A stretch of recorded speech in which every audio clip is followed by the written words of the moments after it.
story you are about to hear is true. The names have been changed to protect the innocent. Dragnet.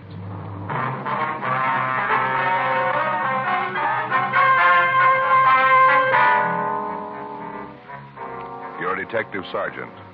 You're assigned to juvenile detail. A 13-year-old girl has disappeared from her home. There's reason to suspect foul play. Your job, investigate.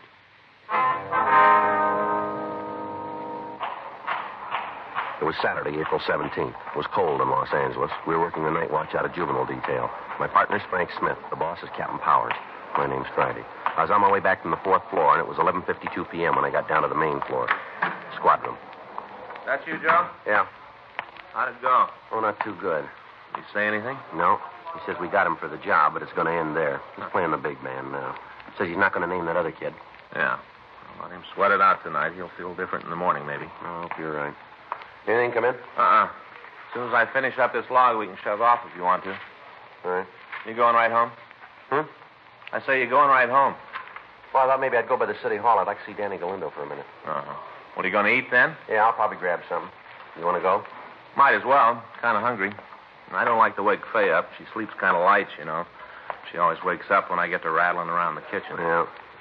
Maybe stop and have a poached egg and some corned beef hash? How's that sound to you? Like a poached egg and some corned beef hash. I'm not kidding. I'm hungry. Are you about finished there? Yeah. I want to see Danny before he leaves. What is it, something special? No, I heard that he had a set of golf clubs for sale. I thought maybe I'd look at them. Are you going to start playing golf? No. I thought maybe I'd take a look at them. I got it. Juvenile Division, Friday. Yes, ma'am, that's right. What's that address? All right, no, we'll find it. We'll try not to worry. We'll be right there. Yes, ma'am. Goodbye. Well, that food of yours is going to have to wait. What? 13-year-old kid's missing. Probably at a neighbor's. Her mother thinks she's been kidnapped.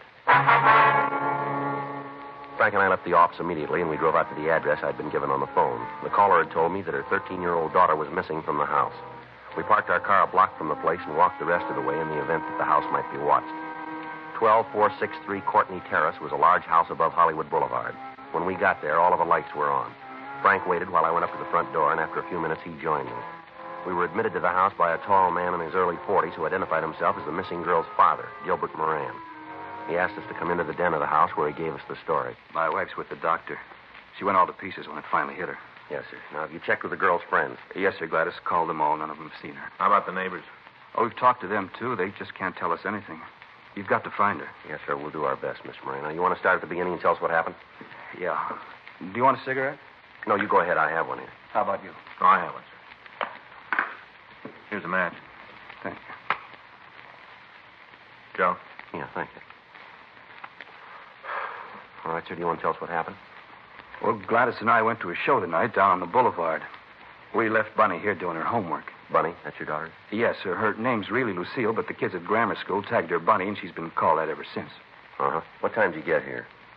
It must have been about 11:40, somewhere near there. Mm-hmm. Did you notice that your daughter was gone right away? No, sir, not at first. I locked up, and then Gladys and I went upstairs. We checked Bunny's room, and she was gone. I see. Gladys started to think all kinds of things. Mm-hmm. I tried to calm her down. We got Bunny's telephone book and started to call her friends. We know most of them. They hadn't seen her. Finally, I thought it'd be wrong to wait any longer, and we called you.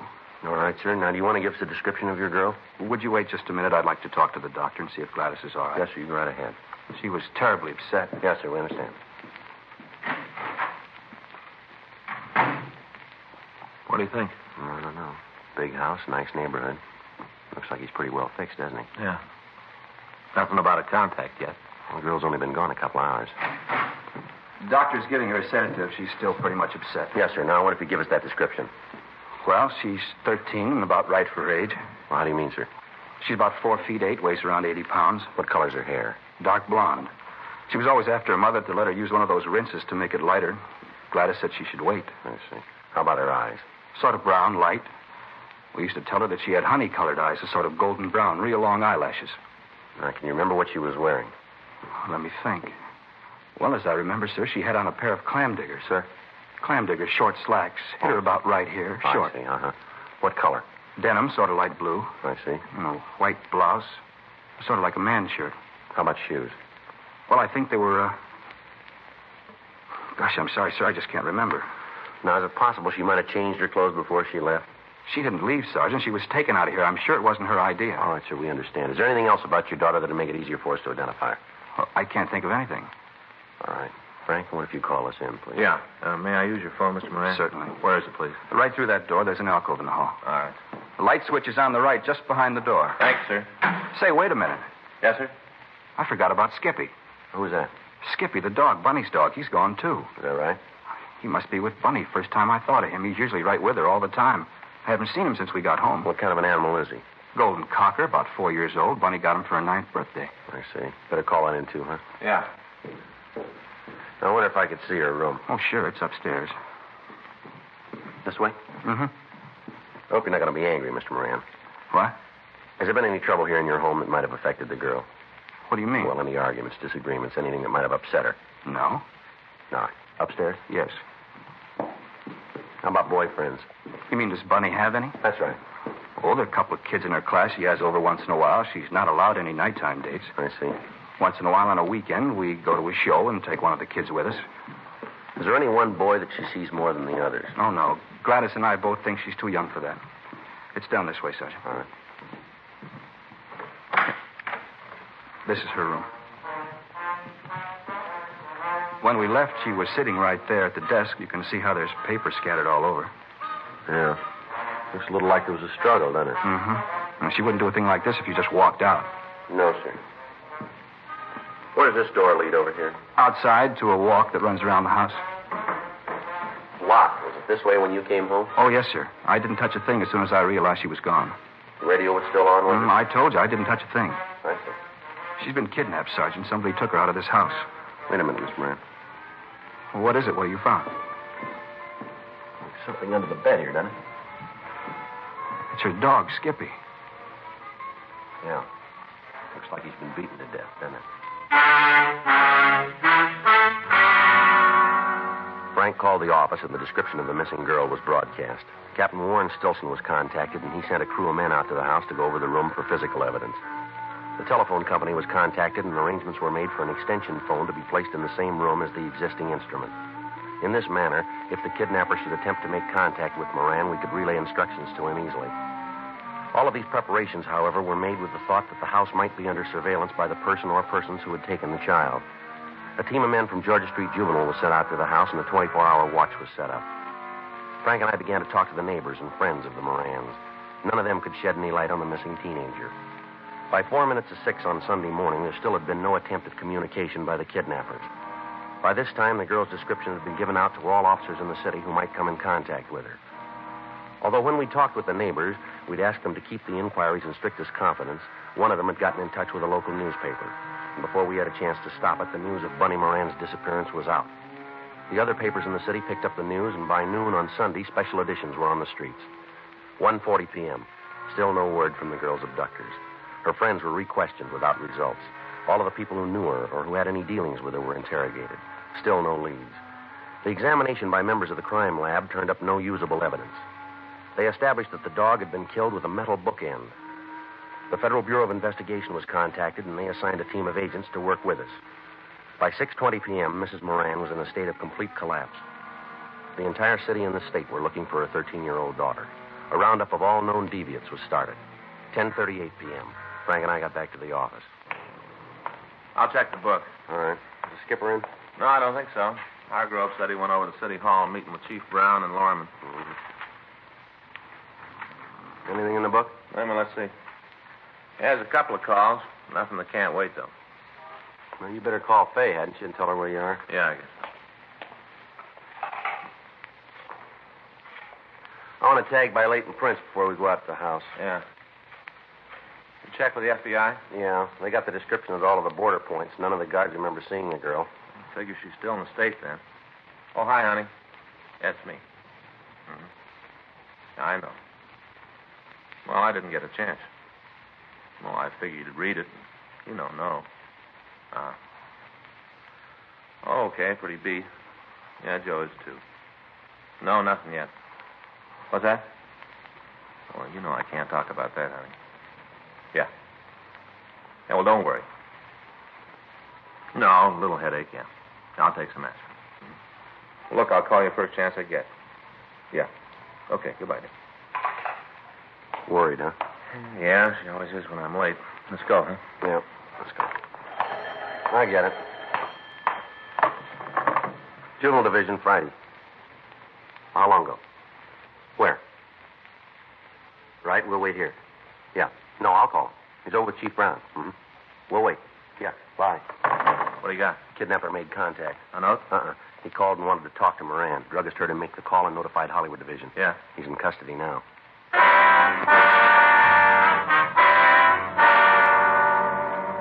Frank and I waited until the suspect was brought into the office for questioning. He'd been apprehended in a drugstore while he was on the phone talking to Mr. Moran. A radio card picked him up and driven him over to Georgia Street Juvenile. We called Captain Powers at the city hall, and he immediately came to the office. At 10:56 p.m., the suspect arrived. He was taken to the office of the night watch commander for questioning. All right. What's your name? You're the cop, you tell me. Take everything out of your pockets. What is this, a shakedown? Don't you hear good? All right. There's my wallet. Any money in it? Couple of bucks. Take it out.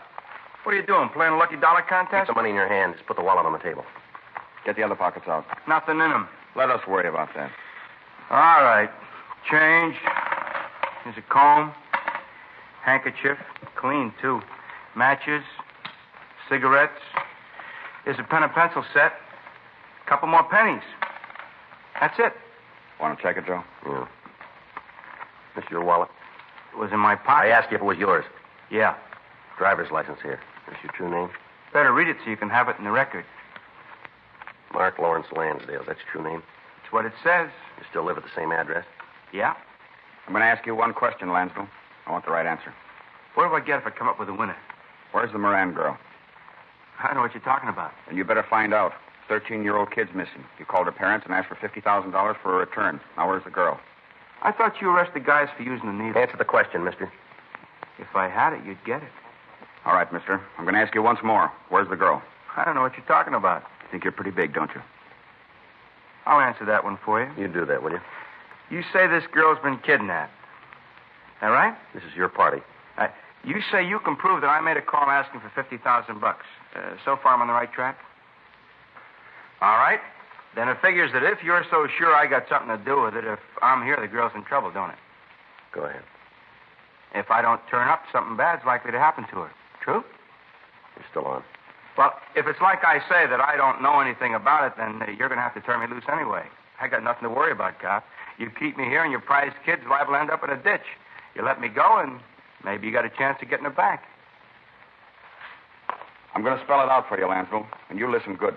There's nothing getting you out of here, nothing. I got 2 kids of my own, and I know how those parents feel. I'm on their side. If anything happens to that girl, you won't forget it for the rest of your life. And if I've got anything to say about it, that won't be very long. I'll pull every string I know to see that I get to take you to the joint and strap you in the chair myself. If you've harmed that kid in any way, you won't live long enough to regret it. Big man with a badge. I get it. Juvenile Friday. He's right here. Where? All right, I'll tell him. No? All right, fine, bye. The Hollywood station, Skipper. Yeah? They found the girl. The call had come from the Hollywood police station telling us that the Moran girl had been found. We contacted Lieutenant Hartgrove and had Mark Lansdale held for further questioning. Frank, Captain Powers, and I left the office and drove to the Courtney Terrace address where the girl had been taken. When we got there was a uniformed officer standing by the front door. We went in and found Mr. and Mrs. Moran with their daughter, Bunny, waiting for us. The girl appeared to be all right. Her face was dirty and scratched. Her clothing was torn, but she appeared to be in good health. Are you hungry, dear? Would you like a bowl of soup or something? If it's not too much trouble. Not at all, honey. I'll get it right away. Now, you stop when you get tired. I will, Mother. You want to go ahead, Bunny? Yes. Where do you want me to begin? What happened on Saturday night? Daddy and Mother went to a show. I was upstairs doing my homework. I see. I guess I was up there a half an hour, maybe more. Seems like that long. Hard to tell when you're doing work, you know. Yeah. Anyway, the first thing I knew, there was somebody at the front door. I heard the bell and went downstairs. There were 2 men there. I see. They asked if my mother and father were home. I told them no, that they'd gone out. Mm-hmm. And then they told me that they knew that all the time. Said there'd been some kind of an accident and that I should go with them right away. Said it was an emergency. And you went with them, did you? Yes. I went upstairs to my room to get a coat. I wanted to make sure Skippy was all right. Yeah. One of them went with me. While I was getting my coat, I remembered that sometimes kidnappers tell people there's been an accident so they can take them away. You know how they do. That was good thinking, Bunny. Would you go ahead, please, miss? I asked the man who followed me where Mom and Dad were, what hospital. Mm-hmm. He said they were in a hospital. They'd been taken to some kind of an emergency place. He said that they were not in a hospital? Is it No, right? he said they'd been taken to some sort of emergency I see. place. All right, go ahead, please. Well, when I asked him for the name of the place, he wouldn't tell me. Just said I should hurry up, that my folks had been hurt pretty bad. It's a dirty lie. Anyway, I told him I wouldn't go, and he grabbed me. He said he was going to take me. Sure like to get my hands on him. Was the other man downstairs all this time? Well, I guess so. I didn't see him. All right, go ahead, miss, please.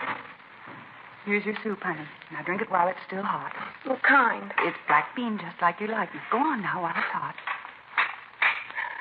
Well, there's some nice crackers there, too. Thanks, Mother. That's good. I'm hungry. Would you like to go ahead, miss, please? Can't you let her eat? Poor child, after what she's been through. There's another man out, Mrs. Moran. We've got to find him. He's right, Gladys.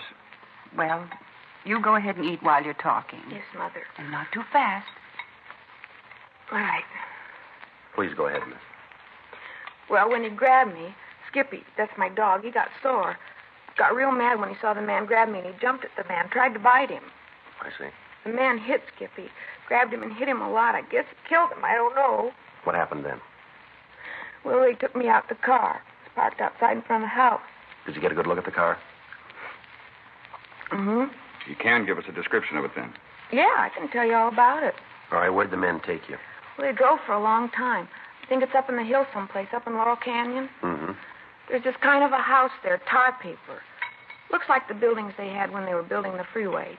Tar paper shacks, like they keep the blueprints in. Mm-hmm. One of those. Didn't even have a floor, just dirt. They put me in there and left me. I heard them lock the door when they went away. I see. I didn't know what to do. I sat there for a little while and tried to think what to do. Did they have you tied in any way? Yeah, they had ropes around my hands and around my feet. Mm-hmm. I fell asleep after a while. Cried for a while and then fell asleep. Oh, my poor baby. I guess it was morning when I woke up. I couldn't tell too good because there wasn't any window in the shack, just the walls and no floor. Mm-hmm. First, when I woke up, I didn't know where I was, and I remembered. Did either of the men come back at all? No, I sat there for a while, and then I tried to think of some way I could get away. Yeah. There was a whiskey bottle on the floor, and I kicked it until I broke it. Then I took one of the pieces and cut the ropes on my hands. I untied my feet and then just went around the shack kicking the walls until I found a place that wasn't strong. I found one and I crawled through. Mm-hmm. What'd you do then? I started to walk. It was pretty late by that time, and I started to walk down the road. I was looking for a house. Mm-hmm. I got to a street and walked along it for a while. There weren't many cars, but a truck came along, and the driver stopped and gave me a lift. Drove me to Laurel and Hollywood Boulevard, and then let me out. Yeah. After that, I walked home. You were real brave, honey. I was pretty scared. There were a lot of times I didn't know what to do. You just bet there were, baby, but you did good. You're safe now. Can you describe the two men for us, do you think? I guess so. One of them was dark, kind of short, looked like... Oh, what's his name? You see him on television all the time, real mean-looking. I'll think of his name. Looks exactly like him. Mm-hmm. What about the other one? He wasn't very big either, kind of brown hair, thin, had blue eyes, watery blue eyes. Were those the only two men you saw? Yeah, just the two. Did they talk about anybody else being in on the kidnapping with them? Do you remember? Not that I could hear. You're sure about that, are you? Yes. Sergeant, what's so important about that? Well, sir, we've got a man in custody. The one who called you. Yes? Neither one of these descriptions match him. We continued to talk to the Moran girl. We got a complete description of both men involved and of the car they used. Local and APBs were gotten out on them. The fact that the descriptions varied and did not match the suspect we had in custody meant very little. A witness or a victim under stress might easily be mistaken. We talked with a family doctor, and he told us that after a good night's sleep, the girl would be able to cooperate with us completely. The following morning, Monday, April 19th, a special show-up was arranged at the main jail. Our suspect was placed in a line with other men in custody. Bunny Moran failed to identify him. Frank and I took her over to the city hall and had her look through mugshots that had been pulled from packages as a result of the run by the stats office. She was unable to point out a suspect. 1:40 p.m. We asked her if she could show us the shack where she'd been held captive. She said she could. We called her parents and told them where we were going, and then we left the office. We picked up a policewoman and drove out the freeway to Sunset Boulevard and turned off. When we got to Laurel Canyon Boulevard, we drove past Lookout Mountain Avenue, and then we turned left onto a dirt road. We drove for about a mile and a half. There was no sign of any type of building. It's right up ahead around the next corner. You sure you're on the right road? Yeah, I remember walking down this one. It's right. Hey, that's as far as we can go. Dead end. Maybe I did make a mistake. Maybe I did. I was sure it was along here, but maybe I was wrong. It might have been the next road up. You know, the one past where we turned off? Uh-huh. You want to turn around, Frank? Yeah. Oh, sure am sorry about it. That's all right, miss. Guess it seems like a wild goose chase, huh? No. Sure hope not. I know where it is. I just got mixed up. All right. We'll find it. I'm sure we will. Mm-hmm. Can't just disappear, can it? No, not likely. It's here someplace. You'll see. Yeah, we'll see.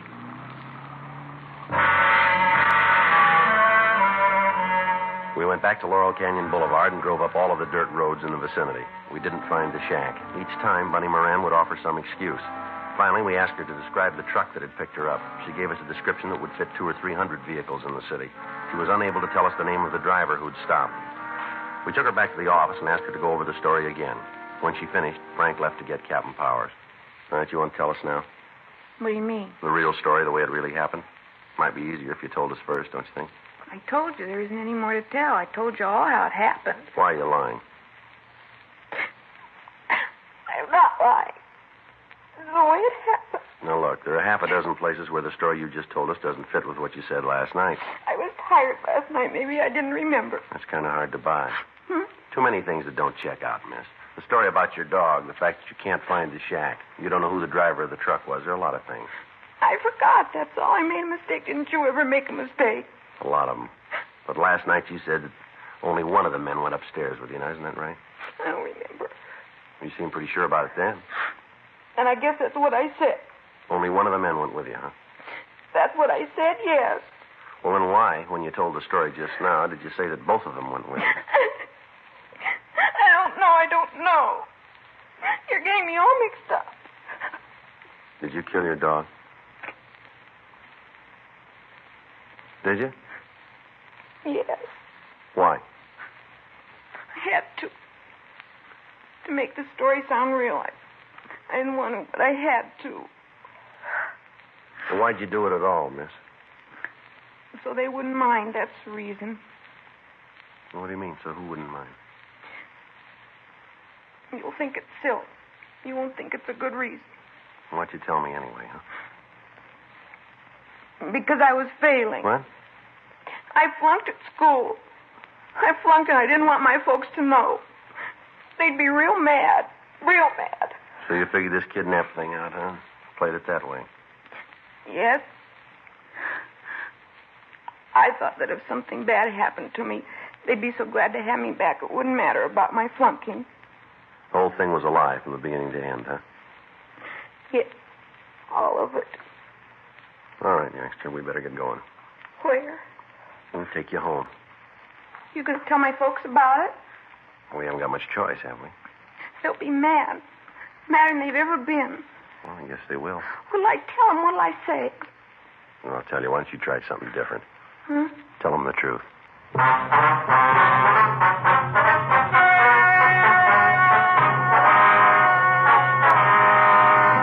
Present at the meeting were Mr. and Mrs. Gilbert Moran and their daughter Lucille. It was decided that no criminal complaint be issued, and the girl was released to the custody of her parents with the understanding that she be given psychiatric help. Further investigation showed Mark Hartwell Lansdale was wanted by authorities in Sacramento to answer a burglary charge. He was released to them. Dragnet. The story of your police force in action is a presentation of the United States Armed Forces Radio Service.